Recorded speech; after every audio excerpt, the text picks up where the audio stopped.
in this area, the Yugambeh Language group. It goes from the Tweed River to the Logan River and out to the mountains. In our language for welcome, we say Jingi Walla Walu, or Jingi for short. The first dance we're going to do for you is a welcome dance to welcome everybody here. It's a dance called Garing in the Nami. Garing in the Nami Mala! Nanyama! Nanyama Yami!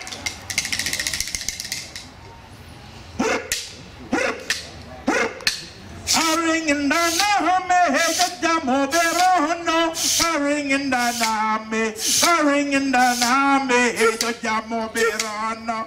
Garing in the Nami, Jamo Berono. Garing in the Nami, Jamo Berono. Kayaman Parangay, Kayaman Parangay, Jakun Ganyongo. Kayaman Marangay, Jakun Ganyongo. Kayaman Marangay. Garing in the Nami, Garing in the Nami, Jamo Berono. Garing in the Nami, Jamo Berono.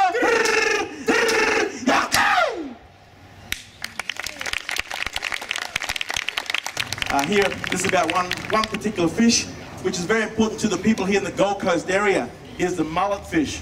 The mullet fish would come through during the winter season for about a 5 to 6 week period. Our old people would look at the paper bark trees. When we seen them in flower and the flowers were starting to die off and go brown, that was the first sign for our people that the migrations of mullet would start to come through the Gold Coast. They would come through the cold waters in the south and travel up to the warmer waters in the north. During that time, it was a time of plenty or a time of abundance. So it was a very festive season for the people here in the area. Also the surrounding tribes. We would have tribes visiting from the south, the north and the west, all coming to the Gold Coast for that festive season and also for that time of ceremony. So the mullet fish are very important to the people here in this area. In our language for the fish, we say jalam. So this is about the men grabbing their spears and going down to the water's edge and beginning hunting on the migrations of mullet fish. Jalam. Jalam mala!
This is about the returning boomerang. We have many types of boomerangs here in Australia, but the returning boomerang is the most common. Returning boomerang is not used for killing animals or hunting animals. It was just used as a decoy or to trick the animals. What our men would do is we'd go down to the water and we'd see a whole heap of birds, maybe ducks, swans or geese sitting on the water. The men would then climb the trees or hide behind the bushes. We'd throw the returning boomerang out on top of the birds. Returning boomerang would do a circle or a few circles on top of them. The men would also whistle like a bird of prey. The ducks would think it was a bird of prey on top of them. And what they do in defense is all huddle very close together and fly low along the water. And up further would be hunters with nets strung across the river and also with our hunting boomerangs or killer boomerangs. So this dance is about the boomerang or barang. About the men going down, looking for a suitable place to throw the boomerang, looking for suitable weather conditions, and then throwing the boomerang. Barang. Barang mala!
Short break from the dancing.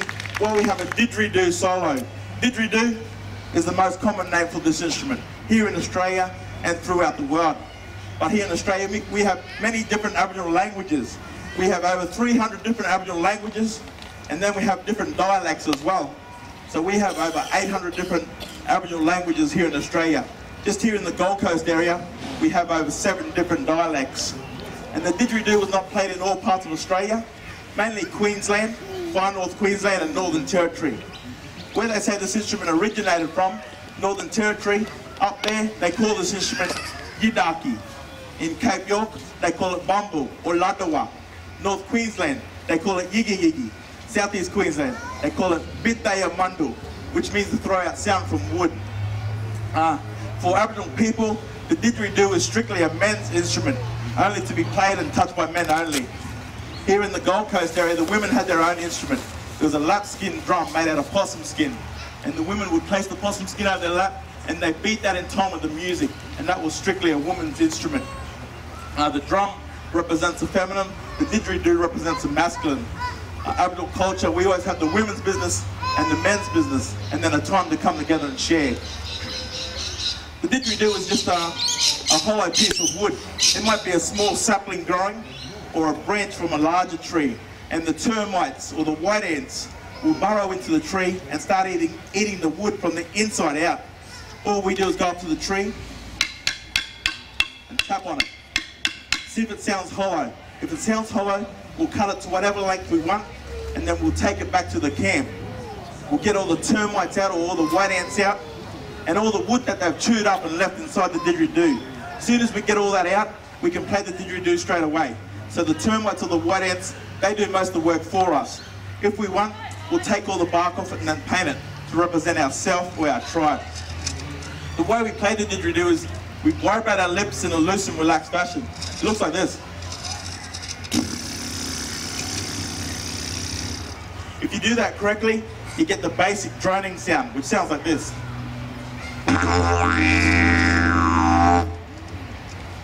Then we get a high-pitched sound or an emu note. We get this sound by making our lips really tight and blowing really hard. And then we get different animal noises or bird calls. We get those calls by vibrating our lips loosely, but this time using our voice, throwing our voice through the didgeridoo at the same time. And then of course there's circular breathing. Circular breathing allows us to play the didgeridoo continuously for a long time without stopping. We don't actually blow out and breathe in at the same time. That's humanly impossible. So what we do is we fill our cheeks up with the air first. And as we squeeze that air out slowly, it allows us to take a short, quick breath in through our nose. As Yugambeh begins to play the Bitaya Mundu, I'll get him to lift his hand just to show you or indicate to you that he's taking a breath in through his nose. Bitaya Mundu.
Is the female stick.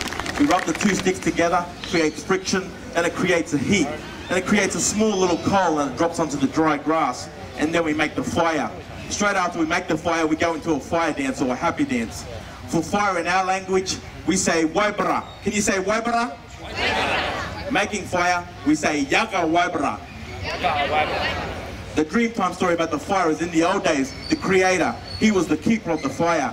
And our people would have to go to the creator and spend time with him before he would allow us to take some fire back to our people.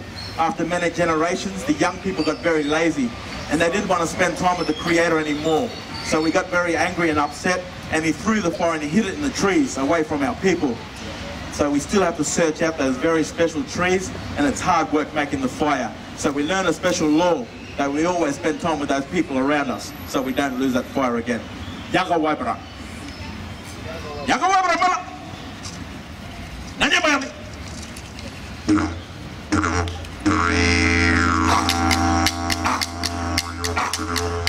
Yaga waibara mala. Yaga waibara mala. Nanya bayami. Nanya bayami.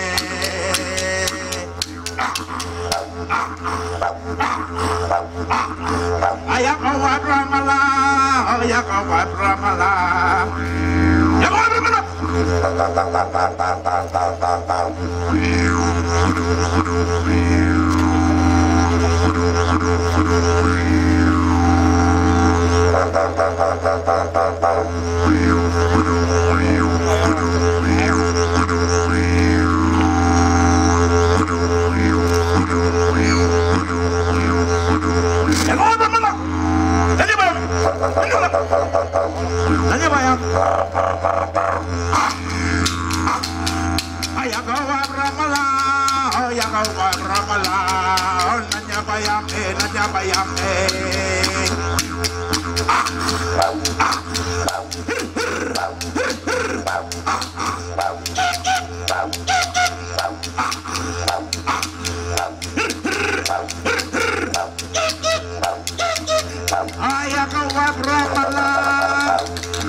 Yaga waibara mala.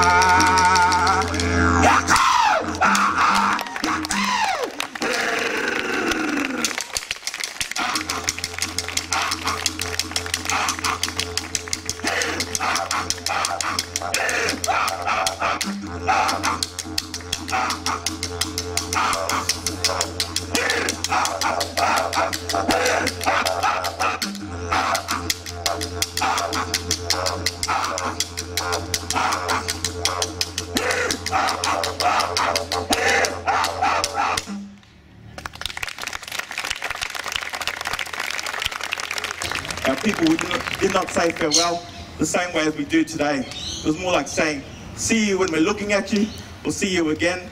So thank you very much and see you when we're looking at you.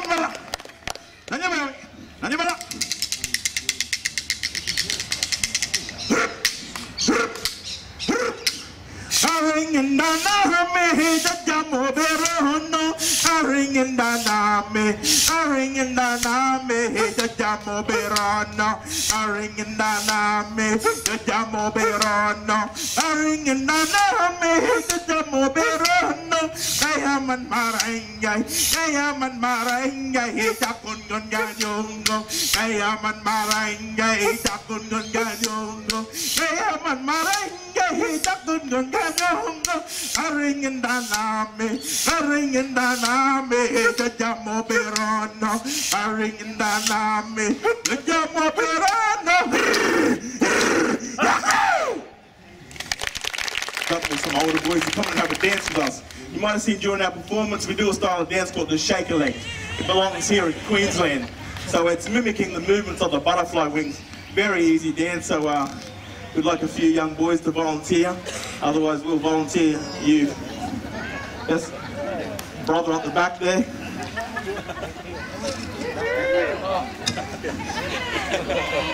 Yes, excellent. Anyone else? Yes?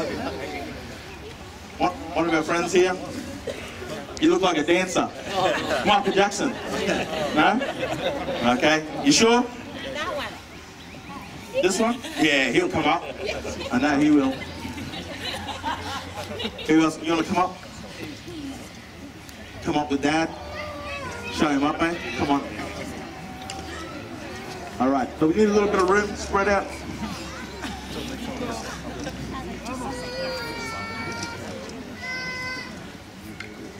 So just watch the guys. Very easy. Just in and out. We mimic the movements of the butterfly wings of the rainforest. So very easy. Nothing too hard. That's a little bit of Dougie there. We do the Dougie. All right. So very easy. We need you guys to encourage them. What you're going to do is you're going to keep the beat and also you're going to make a little bit of noise. So this is what you have to do. Everyone together, clap your hands. I don't know if everyone speaks English, but clap your hands, make a little bit of noise. Here we go. Excellent.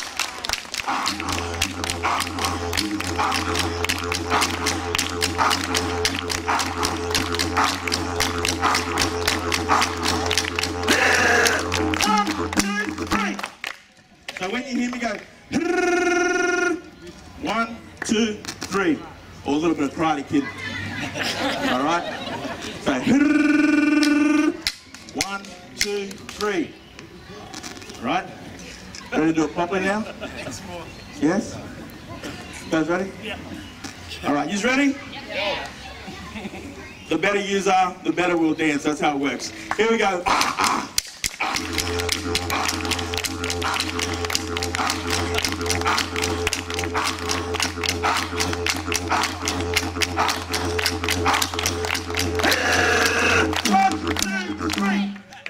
Excellent.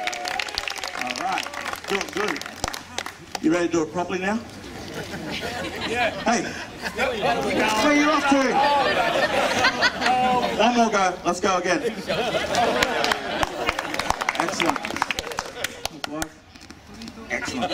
Here we go. You ready? You guys ready? This is it, the grand finale. Everyone put everything into it. We're going to put everything into it. Here we go.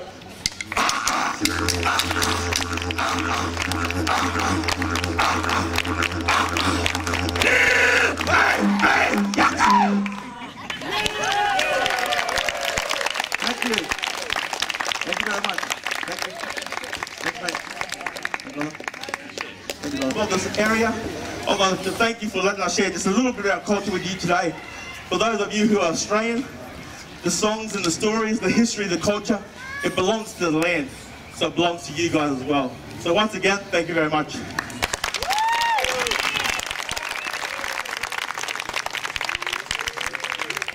We also have an opportunity now for you guys to come and get a photo with us. We also have a professional photographer available. She is the best here at Currumbin Wildlife Sanctuary, so please make use of her skills. Just a line to one side, please. One group at a time or one person at a time. Thank you. Come on, then.